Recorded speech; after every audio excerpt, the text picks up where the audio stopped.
Hello welcome back to Sana's Malayalam explanation big net photo സ്റ്റുഡിയോയുടെ episode 30 part 2 കേൾക്കാം. Manager ഒരു പെൺകുട്ടിയെ പൊസസ് ചെയ്ത് ഓഫീസർ ലീയുടെ റൂം കാണിച്ച് കഴിഞ്ഞ ദിവസം ഈ റൂമിൽ നിന്നും ഭയങ്കര ഒച്ചപ്പാടും ബഹളമൊക്കെ കേട്ടിരുന്നുവെന്ന് പോലീസിനോട് പറയും. ഇവർ ചെക്ക് ചെയ്യാൻ കയറാൻ തുടങ്ങിയതും അവിടേക്ക് ഓഫീസർ ലീ വരും. ഈ റൂമിൽ നിന്നും എന്തോ ശബ്ദം കേട്ടെന്നുള്ള പരാതിയെ തുടർന്ന് എത്തിയതാണെന്ന് ഇവർ പറയുമ്പോൾ അതെ, കഴിഞ്ഞ ദിവസം വലിയ ഒച്ചപ്പാടും ബഹളവും ഒരാളുടെ നിലവിളി അറിഞ്ഞ് ഞാൻ കേട്ടെന്ന് മാനേജർ പറയും. അങ്ങനെ വരാൻ ഒരു വഴിയുമില്ല, ഞാനിവിടെ ഒറ്റയ്ക്കാണ് താമസം, പോരാത്തതിന് ഞാനൊരു കോപ്പുമാണെന്ന് അവൻ്റെ ആ ബാഡ്ജ് കാണിച്ചുകൊണ്ട് പറയുമ്പോൾ വന്ന പോലീസുകാർ ഇവന് സല്യൂട്ടും കൊടുത്ത് സോറിയും പറഞ്ഞു പോകും. പേടിച്ചുകൊണ്ട് തിരിഞ്ഞു പോകുന്ന മാനേജറിനെ ഓഫീസർ ലീ വിളിച്ച് ആ വഴിയല്ല ഈ വഴിയാണെന്ന് പറയും. ഇവൻ പേടിച്ച് എങ്ങനെയെങ്കിലും പോകാൻ പോകുമ്പോൾ ഓഫീസർ ലീ ഇവൻ്റെ കൈ പിടിച്ച് തിരിച്ച് നീ പൊസസ് ചെയ്താൽ എനിക്ക് മനസ്സിലാവില്ലെന്ന് കരുതിയോ എന്ന് പറഞ്ഞതും അവൻ ആ പെൺകുട്ടിയുടെ ദേഹത്തിൽ നിന്നും സെപ്പറേറ്റ് ആകും. ഓഫീസർ ലീയുടെ ദേഹത്തുള്ള മോന്തലിൽ വേരുള്ള ഈവിൾ സ്പിരിറ്റ് ഇവിടെ എങ്ങാനും ഇനി പരിധി നടന്നാൽ ആദ്യം ഞാൻ നിന്നെയായിരിക്കും തീർക്കുന്നതെന്ന് കഴുത്തിന് പിടിച്ചുകൊണ്ട് പറയും. പിടിവിട്ട ഉടനെ തന്നെ ഇവൻ കീജുവിന്റെ പേരും വിളിച്ച് നിലവിളിച്ചോടും. മാനേജർ നടന്ന കാര്യങ്ങളെല്ലാം വന്ന് കീജുവിനോട് പറയും. കീജുവിൻ അവിടുത്തെ CCTV നോക്കിക്കൊണ്ടിരിക്കുകയാണ്. നമ്മൾ ഇനി എന്ത് ചെയ്യുമെന്ന് മാനേജർ ചോദിക്കുമ്പോൾ നിന്നെ മനഃപൂർവ്വമാണ് അവരുടെ അടുത്തേക്ക് വിട്ടതെന്ന് കീജുവും പറയും. പോലീസ് അവരെ വാച്ച് ചെയ്യുന്നുണ്ടെന്ന് അറിയുന്ന നിമിഷം അവൻ ആ ബോഡി മറ്റെവിടേക്കെങ്കിലും മാറ്റാൻ ശ്രമിക്കും. CCTVയിൽ നോക്കുമ്പോൾ ഇവൻ വിചാരിച്ചതുപോലെ തന്നെ ഒരു സ്യൂട്ട് കേസുമായി മുറിയിൽ നിന്നും ഇറങ്ങുന്ന ഓഫീസർ ലീ ഇവർ കാണും. വേഗം നാംഗുവിനെ വിവരം അറിയിക്കാൻ മാനേജർ പറയും. കീജുൻ ഫോൺ എടുക്കാൻ ശ്രമിക്കുമ്പോൾ അവൻ അതിന് സാധിക്കുന്നില്ല. മാനേജറിനോട് വേഗം നാംഗുവിനെ കോൾ ചെയ്ത് താഴേക്ക് ചെല്ലുമെന്ന് പറയും. ഞാൻ അവൻ്റെ അപ്പാർട്ട്മെന്റിൽ ഒന്നുകൂടി പോയിട്ട് വരാം, എന്തെങ്കിലും തെളിവ് ലഭിക്കാതിരിക്കില്ല എന്നും കീജുൻ പറയും. മാനേജർ പോയ ശേഷം കീജുൻ അവിടെ ഉണ്ടായിരുന്ന ഒരു പെൻ എടുക്കാൻ ശ്രമിക്കും. ആദ്യം ട്രൈ ചെയ്യുമ്പോൾ അവൻ അതിന് സാധിക്കില്ല. പിന്നീട് വിസ്മയത്തുമ്പത്തിലെ നയൻതാരയെ പോലെ കോൺസെൻട്രേറ്റ് ചെയ്ത് ട്രൈ ചെയ്തുകൊണ്ടാവണം കീജുനും അത് എടുക്കാൻ സാധിക്കും. പിന്നെ അത് കണ്ട് ക്ലാപ്പ് ചെയ്യാൻ അവിടെ ആരും ഇല്ലാത്തത് കാരണം കീജുൻ വേഗം തന്നെ ഓഫീസർ ലീയുടെ അപ്പാർട്ട്മെന്റിലേക്ക് പോകും. ഇവിടെ ഓഫീസർ ലീയെ ഫോളോ ചെയ്ത് നാംഗു മാനേജറും വരും. നാംഗു വേഗം തന്നെ കാറിലെ ഡിക്കിയൊക്കെ തുറന്ന് സൂട്ട് കേസ് ഓപ്പൺ ആക്കിയതും ഇവർ ആകെ ഷോക്കാകും. കാരണം അതിൽ കുറച്ച് ഡ്രസ്സ് മാത്രമാണ് ഉണ്ടായിരുന്നത്. കീജുൻ ഓഫീസർ ലീയുടെ അപ്പാർട്ട്മെന്റിൽ കയറി ചെക്ക് ചെയ്യാൻ തുടങ്ങും. അവിടെ എന്നാൽ ബോഡി ഉണ്ടാകില്ല. അവൻ ഒരിക്കലും വളരെ പെട്ടെന്ന് ആ ബോഡി ഇവിടെ നിന്ന് മാറ്റാൻ ഒരു വഴിയുമില്ലെന്ന് കീജുൻ ചിന്തിക്കും. സ്റ്റേഷനിലേക്ക് വരുന്ന ഓഫീസർ ലീയോട് കീജുവിന്റെ ഫോൺ ഹിസ്റ്ററി നോക്കിയോ എന്ന് മറ്റു ഓഫീസർ ചോദിക്കുമ്പോൾ ആ ഹിസ്റ്ററി പേപ്പർ വെറുതെ ഒന്ന് കാണിച്ചുകൊണ്ട് വളരെ റെയറായാണ് അവൻ ഫോൺ യൂസ് ചെയ്തിരുന്നതെന്നും അതിൽ പ്രത്യേകിച്ചൊന്നും തന്നെ ഇല്ലെന്നും ഓഫീസർ ലീ പറയും. ഹാനിനെ കാണാൻ കീജുൻ ഹോസ്പിറ്റലിലേക്ക് ചെല്ലും. ഹാൻ ഉറങ്ങി വീഴാൻ പോകുമ്പോൾ അവൻ പിടിക്കാൻ ശ്രമിക്കുന്നുണ്ടെങ്കിലും അവൻ അത് സാധിക്കില്ല. ഹാൻ എഴുന്നേൽക്കുമ്പോൾ നീ എന്താ ഇങ്ങനെ ഇരുന്ന് ഉറങ്ങുന്നതെന്ന് കീജുൻ ചോദിക്കും. എപ്പോഴാണ് ഓഫീസർ ലീ വരുന്നതെന്ന് അറിയില്ലല്ലോ എന്നിവൾ പറയും. നിന്റെ ഫേസ് കണ്ടിട്ട് എന്ത് വിചാരിച്ച കാര്യം നടക്കാത്തതുപോലെ ഉണ്ടല്ലോ എന്നിവൾ ചോദിക്കുമ്പോൾ ശരിയാണ്, നമ്മളെക്കാളും കുറച്ച് സ്മാർട്ടാണ് ഓഫീസർ ലീ എന്നിവൻ പറയുമ്പോൾ അവൾ അവനെ തൊടാതെ ഹഗ് ചെയ്യും. അവനും തൊടാതെ ഹഗ് ചെയ്ത് ഞാനൊരു ഗോസ്റ്റ് ആയതുകൊണ്ട് എനിക്കൊന്നും ചെയ്യാൻ കഴിയുന്നില്ല, എനിക്ക് നിന്നെ തൊടാൻ കഴിയുന്നില്ല, എന്നെ കൊല്ലാൻ ശ്രമിച്ചവനെ എനിക്ക് പിടിക്കാനും കഴിയുന്നില്ലെന്ന് കീജുൻ പറയുമ്പോൾ പക്ഷെ ഒരു കാര്യം തന്നെ കൊണ്ട് സാധിക്കും, നിനക്ക് എന്നെ ഉറക്കാൻ കഴിയുമെന്ന് ഹാൻ പറയും. ഇവർ അങ്ങനെ കിടക്കുമ്പോൾ ഇവൾ കീജുവിനോട് ആ ഈവിൾ സ്പിരിറ്റിന് എന്തുകൊണ്ടായിരിക്കും ഒരുപാട് പേരെ കൊന്നുകൊണ്ട് ആ ക്യാമറ ഇത്രയ്ക്കും ആവശ്യമായി വേണ്ടതെന്ന് ചോദിക്കുമ്പോൾ ഞാനും അത് തന്നെയാണ് ചിന്തിക്കുന്നത്. മരിച്ചവരുടെ ഫോട്ടോഗ്രാഫ്സ് മാത്രം എടുക്കുന്ന ഒരു ക്യാമറ മാത്രമാണെന്ന് തോന്നുന്നില്ല അത്. മരിക്കാൻ കിടന്ന മകനെ രക്ഷിച്ചതും അങ്കിളിൻ്റെ വിഷ് നിന്നെ രക്ഷിച്ചതും അതുപോലെ എന്തെങ്കിലും ഒരു വിഷ് ആ ഈവിൾ സ്പിരിറ്റിന് കാണും. അതുകൊണ്ടായിരിക്കും 100 വർഷങ്ങളായി അത് ആ ക്യാമറയ്ക്ക് പിന്നാലെ ഇങ്ങനെ നടക്കുന്നതെന്ന് കീജുൻ പറയും. ആ ഈവിൾ സ്പിരിറ്റിനെ നീ പിടിക്കുകയാണെങ്കിൽ നിന്റെ ബർത്ത്ഡേ കഴിഞ്ഞും നിനക്ക് ജീവിക്കാൻ സാധിക്കും, അല്ലെങ്കിൽ ആ ശാപം മറ്റൊരിലേക്ക് പോയി കഴിഞ്ഞാലും നിനക്ക് ജീവിക്കാൻ സാധിക്കുമോ എന്നെല്ലാം ഇവൾ ചോദിക്കും. എനിക്കറിയില്ല, ആരും 35ാം ബർത്ത്ഡേക്ക് ശേഷം ജീവിച്ചിട്ടില്ല.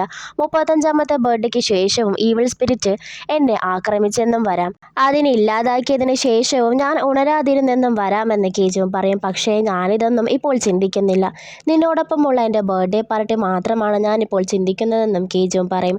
ഞാൻ നിനക്ക് കേക്ക് മേടിക്കും, നിനക്ക് വേണ്ടി ഹാപ്പി ബർത്ത്ഡേ പാടും, നാംഗുവിനെയും മാനേജറിനെയും ജീവുവിനെയെല്ലാം പാർട്ടിക്ക് വേണ്ടി ഇൻവൈറ്റ് ചെയ്യുമെന്നൊക്കെ പറഞ്ഞ് ഹാൻ അറിയാതെ ഉറങ്ങും.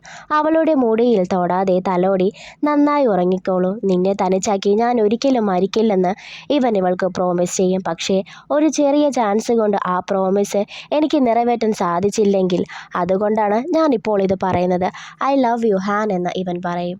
പിറ്റേന്ന് നാരിയെ കാണിക്കും. നാരി ഷോപ്പിംഗ് ഒക്കെ കഴിഞ്ഞ് സാധനങ്ങളൊക്കെ കാറിലേക്ക് വെക്കുകയായിരിക്കും. അവളെ മിൻ കോൾ ചെയ്യും. അവൾ അത് എടുക്കില്ല. ഈ സമയം ഫോണിൽ സംസാരിച്ച് വരുന്ന ആൾ ഇവളുമായി കൂട്ടിയിടിക്കും. താഴെ ഫോൺ വീഴുകയും അത് തന്നെ മിന്നിന് കണക്റ്റ് ആവുകയും ചെയ്യും. ഇയാളാണെങ്കിൽ ഇവളാണ് വന്നിടിച്ചെന്നുള്ള രീതിയിലൊക്കെ പറഞ്ഞ് ബഹളമുണ്ടാക്കും. അവസാനം ഇയാൾ പോലീസിനോടും ഇത് തന്നെ പറയും. നിങ്ങളുടെ ഷൂലേസ് കാരണമാണ് നിങ്ങൾ വീണതെന്നൊക്കെ ഇവൾ പറയുന്നുണ്ട്. സ്റ്റേഷനിലുണ്ടായിരുന്ന നാംഗു ഇത് കാണും. തൻ്റെ ഭാര്യ അനാവശ്യമായി കുറ്റപ്പെടുത്തുന്നൊക്കെ കേട്ട് നാംഗുവിന് ഒരുപാട് ദേഷ്യം വരും. എന്നാൽ ഇതുവരെ പോലെ ആയിരുന്നില്ല. അവന് ആകപ്പാടെ ഒരു മാറ്റം. കൈകളും മുഖങ്ങളുമെല്ലാം ഒരു ഈവിൾ സ്പിരിറ്റിനെ പോലെ മാറുന്നതായി കാണാം. പെട്ടെന്ന് ഇത് ശ്രദ്ധിക്കുന്ന നാംഗു അവിടെയുള്ള മിററിലേക്ക് നോക്കുമ്പോൾ അവൻ ഒരുപാട് ഷോക്കാകും. ഈ സമയം അവിടേക്ക് മിൻ വന്ന് അവളെ ഹെൽപ്പ് ചെയ്യും. ഇറങ്ങും നേരം ഞാനിത് ഒറ്റയ്ക്ക് ഹാൻഡിൽ ചെയ്തോളാമായിരുന്നു. നിങ്ങൾ എന്തിനാണ് വന്നത്? നിങ്ങളെ അവോയ്ഡ് ചെയ്യാൻ വേണ്ടിയാണ് ഞാൻ നിങ്ങളുടെ കോൾസ് ഒന്നും എടുക്കാതിരുന്നെന്ന് ഇവൾ പറയുമ്പോൾ എനിക്ക് നിന്നെ കാണണമായിരുന്നു എന്ന് ഇവൻ പറയും. എനിക്ക് നിങ്ങൾ ഒരുപാട് ഇഷ്ടമാണ്. പക്ഷേ എനിക്ക് നിങ്ങളെ ചൂസ് ചെയ്യാൻ സാധിക്കില്ല. ഞാൻ പറയുന്നത് ഭ്രാന്തായി നിങ്ങൾക്ക് തോന്നാം. എൻ്റെ ഒപ്പ ഇപ്പോഴും എൻ്റെ കൂടെ തന്നെ ഉണ്ടെന്നാണ് എനിക്ക് തോന്നുന്നതെന്ന് ഇവൾ പറയുമ്പോൾ എന്നാൽ നമുക്ക് രണ്ടുപേർക്ക് എങ്ങോട്ടെങ്കിലും പോകാം. ഞാൻ ജർമ്മനിയിലേക്ക് പോകാനിരിക്കുകയാണ്. എന്നോടൊപ്പം വരാൻ ഇവൻ പറയും. കാത്തിരുന്നും ഒറ്റയ്ക്കിരുന്നും അല്ലെങ്കിൽ തന്നെ മരിച്ചുപോയ ഭർത്താവിനെ ഓർത്ത് ഗിൽറ്റായി ജീവിക്കുന്ന നാരിയായല്ല, വെറും നാരിയായി അവിടെ കഴിയാം എന്നിവൻ പറയും. എന്ത് മറുപടി കൊടുക്കണമെന്നറിയാതെ നിൽക്കുകയാണ് നാരി. പിന്നീട് ഓഫീസർ ലീയും മറ്റു ഓഫീസറും കൂടെ കീജുവിൻ്റെ സ്റ്റുഡിയോയിലേക്ക് വരും. ഓഫീസർ പുറത്തു നിന്ന് ഒരുപാട് നേരം വിളിക്കും. ഡോർ ഓപ്പണായി കിടക്കുന്നത് കണ്ട് അകത്തേക്ക് കയറും. വളരെ ദുർഗന്ധമായിരിക്കും ആ റൂം മുഴുവൻ. അവിടെ ഒരു സൂട്ട് കേസ് കിടക്കുന്നത് കണ്ട് അത് തുറന്നു നോക്കുമ്പോൾ ദേ സിയോങ്സുവിൻ്റെ ഡെഡ് ബോഡി. മാനേജർ ഒരു ഡോക്ടറിനെ പോസസ് ചെയ്ത് ഹാനിന് വേണ്ടിയിട്ടുള്ള ഡ്രിങ്ക്സ് എടുക്കുകയായിരിക്കാം. അവിടേക്ക് ജീവൻ വന്ന് അവളുടെ ഡ്രിങ്ക്സും പറയും. ഞാനാണിതെന്നെങ്ങനെ മനസ്സിലായി എന്നിവൻ ചോദിക്കുമ്പോൾ ആ ബാഡ്ജ് ഇടയ്ക്കിടയ്ക്ക് നോക്കുന്നത് കണ്ടിട്ടാണെന്ന് ഇവൾ പറയും. കീജോൻ ഇപ്പോൾ എങ്ങനെയുണ്ടെന്ന് ഇവൾ ചോദിക്കുമ്പോൾ ഓപ്പറേഷൻ നല്ല രീതിയിൽ നടന്നു. പക്ഷെ എന്തുകൊണ്ടാണ് അവൻ എഴുന്നേൽക്കാത്തതെന്ന് അറിയില്ല. അവൻ്റെ ബർത്ത്ഡേയും വരാറായി. പെട്ടെന്ന് എഴുന്നേൽക്കുമായിരിക്കും എന്ന് മാനേജർ പറയും. തൻ്റെ ബക്കറ്റ് ലിസ്റ്റിൻ്റെ കാര്യങ്ങളൊക്കെ ഇവളോട് പറയാൻ പോകുമ്പോഴേക്കും ഓഫീസർ ലീ വരുന്നത് കണ്ട് മാനേജർ അങ്ങോട്ടേക്ക് ഓടും. കൂടെ ജീവനും. ഓഫീസർ ലീയെ കണ്ടതും ഹാൻ ഓടി വന്ന് വേഗം ഇവിടെ നിന്ന് പോകണം, അല്ലെങ്കിൽ പോലീസിനെ വിളിക്കുമെന്ന് പറയും. സേഫ് സോൺ ഉള്ളത് കൊണ്ട് നിനക്ക് അകത്ത് കയറാൻ സാധിക്കില്ലെന്നും കീജുവും പറയും.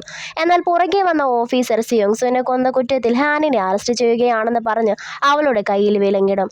അവിടേക്ക് വന്ന മാനേജറും ജീവനും ആകെ ഷോക്കായി നിൽക്കും. ഹാൻ കീജുവിനെ നോക്കി എനിക്ക് കുഴപ്പമൊന്നുമില്ല എന്ന രീതിയിൽ കാറിൽ കയറും. ഇത് കണ്ട് ഒരാക്കണ രീതിയിൽ ഓഫീസർ ലീയും അവനെ നോക്കിക്കൊണ്ടുപോകും. പെട്ടെന്ന് കീജുൻ വീണ്ടും മായാൻ തുടങ്ങും. മാനേജർ ഓടി വന്ന് നിനക്ക് വേണ്ടി ഒരു എമർജൻസി സർജറി ചെയ്യുകയാണെന്ന് പറയും. ഇവിടെ ഹാനിനോട് സിയങ്സുവിൻ്റെ ഫോട്ടോസൊക്കെ കാണിച്ച് സംഭവം നടന്ന സമയം നീ എവിടെയായിരുന്നുവെന്ന് ചോദിക്കും. ഒന്ന് ഓർത്തെടുത്ത ശേഷം ഞാൻ ആ സമയം കീജുവിൻ്റെ കൂടെ ആയിരുന്നെന്ന് ഇവൾ പറയും. അത് ആരെ കൊണ്ട് പ്രൂവ് ചെയ്യാൻ സാധിക്കുമെന്ന് ഇവൻ ചോദിക്കുമ്പോൾ തീർച്ചയായും അത് കീജുവിന് തന്നെയാണെന്ന് ഇവൾ പറയുമ്പോഴാണ് അവന് കോമയിലാണെന്നുള്ള കാര്യം ഓർക്കുന്നത്.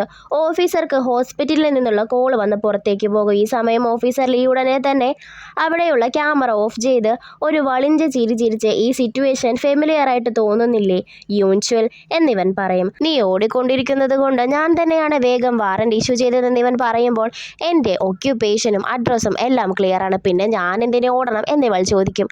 ഞാൻ നിന്നോട് അത് വിശദീകരിച്ചില്ലല്ലേ? പിന്നെയും ഒരു വളിഞ്ച ചിരി ചിരിച്ച് ഇതാണ് കഥ. ഒരു പ്രോസിക്യൂട്ടർ ആയ ടൈമിൽ നിന്നെ ഫയർ ചെയ്ത ആ കേസിൽ നീ വളരെയധികം ഒബ്സസ്ഡ് ആയിരുന്നു. അതുകൊണ്ട് ഈ കേസിലെ ആകെ ലീഡായ സിയോങ്സുവിനെ പിടിച്ചു കയറാൻ നോക്കി അവനുമായി അവസാനം ഫൈറ്റിംഗ് ആയി. നീ അവനെ കൊല്ലുകയും ചെയ്തു. അങ്ങനെ ആ കേസ് സൂയിസൈഡ് ആക്കാൻ നോക്കി.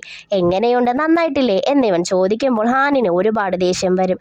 അവൾക്കരികിലേക്ക് ചെന്ന് അവളുടെ കഴുത്തിന് പിടിച്ച് മരിക്കുക എന്നിവൻ പറയും. അവൾക്ക് ഇവനെയും ഈവിൾ സ്പിരിറ്റിനെയും കാണാമായിരുന്നു.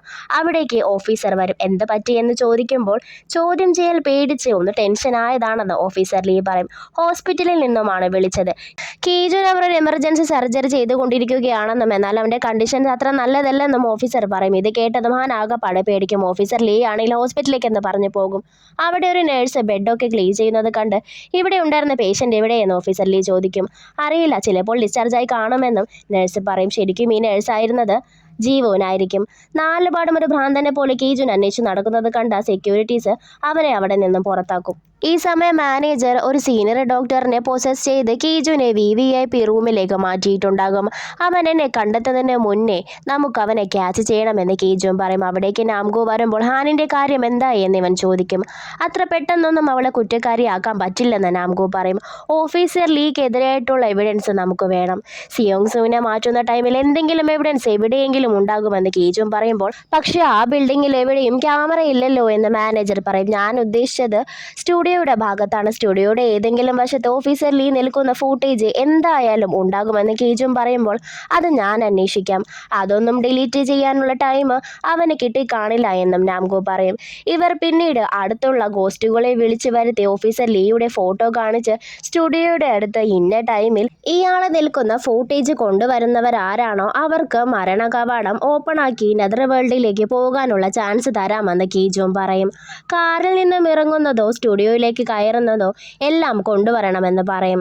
നാംഗുവിന് അന്വേഷിച്ചു കിട്ടിയ ഫുട്ടേജ് ഒക്കെ ഇവർ ചെക്ക് ചെയ്തു തുടങ്ങും. ഹാൻ ഓഫീസറിനോട് സിയോങ് സുവിൻ്റെ ഫോൺ റെക്കോർഡ് കിട്ടിയോ എന്ന് ചോദിക്കും. അതിലൊന്നും തന്നെ കാര്യമായില്ലെന്ന് ഓഫീസർ പറയുമ്പോൾ അതും അവൻ മാറ്റി കാണുമെന്ന് ഹാൻ പറയും.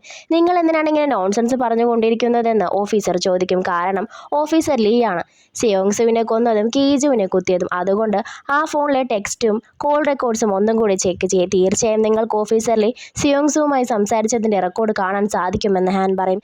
മീരിയൻ അപ്പാർട്ട്മെൻറ്റ് യൂണിറ്റ് 909 വെച്ചാണ് സിയോങ് സുവിൻ്റെ കേസും കീജുവിൻ്റെ കേസും നടക്കുന്നത്. മാത്രമല്ല അത് ഓഫീസർ ലീയുടെ അപ്പാർട്ട്മെൻറ്റ് കൂടിയാണെന്ന് ഹാൻ പറയും.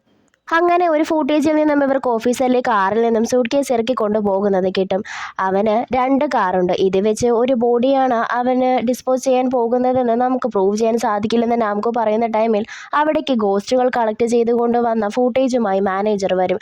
സൂട്ട് കേസ് സ്റ്റുഡിയോയിലേക്ക് കൊണ്ടുപോകുന്നതൊക്കെ വളരെ ക്ലിയർ ആയിട്ട് ആ ഫൂട്ടേജിൽ കാണും. എന്ന് അച്ഛനെ കാണാൻ വന്നിരിക്കുകയാണ് ഓഫീസറിൽ. നിങ്ങൾ ആദ്യമേ മര്യാദയ്ക്ക് ആ കേസ് കവർ ചെയ്യാൻ നോക്കിയിരുന്നെങ്കിൽ ഇതൊന്നും സംഭവിക്കില്ലായിരുന്നു എന്ന് പറയുമ്പോഴാണ് സിയോങ് സുവിനെ കൊന്നത് ഇവനാണെന്ന് ലീ ഹ്യൂങ്ങിന് മനസ്സിലാകുന്നത്.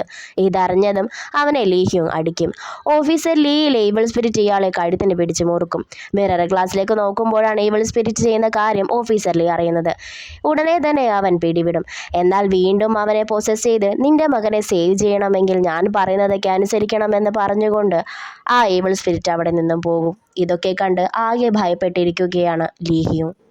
ഓഫീസർ ലീയുടെ 2ാമത്തെ കാർ പരിശോധിക്കുമ്പോൾ ക്ലീൻ ചെയ്യാൻ ഉപയോഗിക്കുന്ന സാധനങ്ങൾ ഉൾപ്പെടെ കീജുവിനെ കുത്തിയ കത്തിയും ഇവർക്ക് കിട്ടും. ഹാൻ പറയുന്നത് കേട്ട് കൺഫ്യൂഷനായ ഓഫീസർ കോൾ റെക്കോർഡ് എടുത്ത് പരിശോധിക്കും. അവസാനമായി വിളിച്ച നമ്പർ ഇവർ നോക്കുമ്പോൾ അത് ഓഫീസർ ലീയുടെ തന്നെയായിരിക്കും. ഇത് കണ്ട് ആകെ ഷോക്കായി നിൽക്കുന്ന ടൈമിലാണ് കീജുൻ അവർക്ക് കിട്ടിയ ഫൂട്ടേജ് ഉൾപ്പെടെ എല്ലാ എവിഡൻസും ഓഫീസർക്ക് അയക്കുന്നത്. ഓഫീസറിലെ ഹോസ്പിറ്റലിലെ CCTVയിലൂടെ കീജുൻ VIP റൂമിലാണെന്ന് അറിഞ്ഞ ഉടനെ തന്നെ അങ്ങോട്ടേക്ക് പോകാനൊരുങ്ങും. ഈ സമയം ഹാൻ സ്റ്റേഷനിൽ നിന്നും ഇറങ്ങിയിട്ടുണ്ടാകും. ഹോസ്പിറ്റലിലേക്ക് അവൾ വേഗം പോകും. കാരണം കീജുവിൻ്റെ ബർത്ത്ഡേക്ക് വെറും 2 മണിക്കൂർ മാത്രമാണുള്ളത്. അതിനാൽ അവൾ ആകെ ഭയപ്പെട്ടിരുന്നു. VIP റൂമിലേക്ക് കയറി വന്ന ഓഫീസർ ലീയെ തടയാൻ വന്ന സെക്യൂരിറ്റീസിനെയൊക്കെ അടിച്ചിട്ട് അവൻ റൂമിലേക്ക് കയറും. എന്നാൽ അവനെയും കാത്ത് അവിടെ പോലീസ് ഉണ്ടായിരുന്നു. അവൻ അവരെ കണ്ടതും അവിടെ നിന്നും ഓടി രക്ഷപ്പെടാൻ നോക്കും. എന്നാൽ ആ സമയത്താണ് ഹാൻ അങ്ങോട്ടേക്ക് വരുന്നത്. ഹാനിനെ കണ്ടതും ഇവൻ അവൾക്ക് നേരെ കത്തി കാണിച്ച് അവളുമായി ലിഫ്റ്റിൽ കയറുമ്പോഴാണ് അത് കീജുനും കാണുന്നത്. അപ്പോഴേക്കും അവൻ അവളുമായി റൂഫ് ടോപ്പിലേക്ക് പോകും. ഹോസ്പിറ്റൽ മൊത്തം പോലീസുകാർ വളഞ്ഞിരിക്കുകയാണ്. ഹാനിന്റെ കഴുത്തിന് പിടിച്ച് ഇതെല്ലാം നിന്റെ തെറ്റാണ്. യോൻചോലിന്റെ കേസ് നീ അന്വേഷിച്ചത് കൊണ്ടാണ് ഇതെല്ലാം. ഞാൻ സമാധാനമായി ജീവിക്കാനാണ് ആഗ്രഹിച്ചത്. ആർക്കും വേണ്ടാത്തവരെയാണ് ഞാൻ കൊന്നു തള്ളിയത്. അതിന് നിനക്കെന്താ എന്നൊക്കെ ഇവൻ ചോദിക്കും. അവിടേക്ക് ഈ സമയം കീജും വരും. അവനെ കണ്ടതും ദേ ഇവനെ പോലും കൊല്ലാൻ സാധിക്കാത്തത് നിന്നെ കാരണമാണ്. എല്ലാം അവസാനിച്ചു, അവളെ വിടൂ എന്നൊക്കെ കീജുൻ പറയുന്നുണ്ടെങ്കിലും ആര് കേൾക്കാൻ. ഹാനെ രക്ഷിക്കാൻ കീജുൻ ശ്രമിക്കുന്നുണ്ടെങ്കിലും അവരെ ഒന്ന് തൊടാൻ പോലും അവന് കഴിയുന്നില്ല. അപ്പോഴേക്കും അവിടേക്ക് പോലീസ് വരും. കത്തി താഴെയിട്ട് സറണ്ടറാകാൻ അവർ പറയും. എന്നാൽ ഓഫീസർ ലീ വേഗം തന്നെ ആ കത്തിയെടുത്ത് ഹാനിനെ കുത്താൻ പോയതും ഓഫീസർ അവനെ ഷൂട്ട് ചെയ്യും. എല്ലാം കഴിഞ്ഞുവെന്ന് ആശ്വസിച്ച് നിൽക്കുന്ന ഹാനിൻ്റെ പുറകെ ഈ സാധനം വീണ്ടും വന്ന് അവളുമായി താഴേക്ക് എടുത്ത് ചാടും. എന്നാൽ പെട്ടെന്ന് തന്നെ കീജുൻ അവളെ പിടിക്കും. ഉടനെ തന്നെ സേഫ് സോൺ അപ്പിയർ ആകും. ഓഫീസർ ലീയും ആ മോന്തയ്ക്ക് പേരുള്ള ഈവിൾ സ്പിരിറ്റും താഴേക്ക് വീഴും. ഹാൻ വെറുതെ അങ്ങനെ തൂങ്ങി നിൽക്കുന്നത് കണ്ട് താഴെയുള്ളവരെല്ലാവരും കൺഫ്യൂസ്ഡ് ആകും. കീജുൻ അവളെ പിടിച്ച് മുകളിലേക്ക് കയറ്റും. അവിടേക്ക് നാംകോ മാനേജറും വരും. പേടിച്ചു പോയ ഹാനെ അവൻ ഹഗ് ചെയ്യും. എന്നാൽ എല്ലാം അവസാനിച്ചു എന്ന് പറഞ്ഞ് അവളെ സമാധാനിപ്പിക്കുന്ന കീജുൻ ഒറ്റയടിക്ക് അവിടെ നിന്നും മാഞ്ഞു പോകും. നാംകോവും മാനേജറും ഹാനും എല്ലാവരും ഒരേപോലെ ഷോക്കാകും. എന്താ സംഭവിച്ചതെന്നറിയാതെ ഹാൻ നിലവിളിച്ചു കരയും. അവൻ്റെ ബർത്ത്ഡേ ടൈമുമായി. ഈ ഒരു സീൻ കാണിച്ചുകൊണ്ടാണ് എപ്പിസോഡ് 13 അവസാനിക്കുന്നത്. അപ്പോൾ അടുത്ത എപ്പിസോഡുമായി നെക്സ്റ്റ് വീഡിയോയിൽ കാണാം. ബൈ.